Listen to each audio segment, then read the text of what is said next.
అది. వెంకీ, నువ్వు ఇప్పుడు మళ్ళీ ప్రవీణ్ అక్కకు ఫోన్ చేసావని చెప్పి కాల్ చేసింది నాకు. Okay, that is your wish, చేసావు. నేను ఇప్పుడు నీకు మళ్ళీ చెప్తున్నాను, మే వరకు టైం ఇస్తే నీకు 1.5 తిరిగి వెనక్కి ఇచ్చేస్తాను త్రూ అకౌంట్. అర్థమైందా?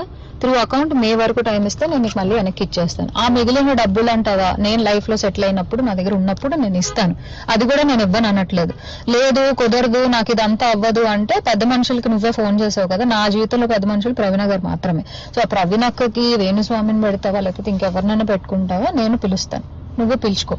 ఓకే, నేను ఇంకా నీ ముఖం చూడాలనుకోవట్లేదు, ఈ విషయం గురించి మాట్లాడాలనుకోవట్లేదు. నాకు మే అనే ఒక్క టార్గెట్ కనబడుతుంది, మే వరకు నేను నీకు డబ్బులు ఇవ్వాలి అంతే. లేదు కుదరదు కాదు అంటే నేనే పెడతాను హెరాస్మెంట్ కేసు. ఎందుకంటే మా అక్కని ఇన్వాల్వ్ చేస్తున్నాడు, మా మమ్మీని ఇన్వాల్వ్ చేస్తున్నాడు, లేకపోతే మా ఇంటికి వస్తానంటున్నాడు. అసలు నా పర్మిషన్ లేకుండా నువ్వు మా ఇంటికి రావడం ఏంటి, లేకపోతే నేను మీ ఇంటికి వెళ్ళడం ఏంటి?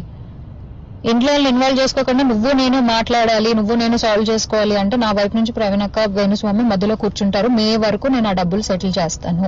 అది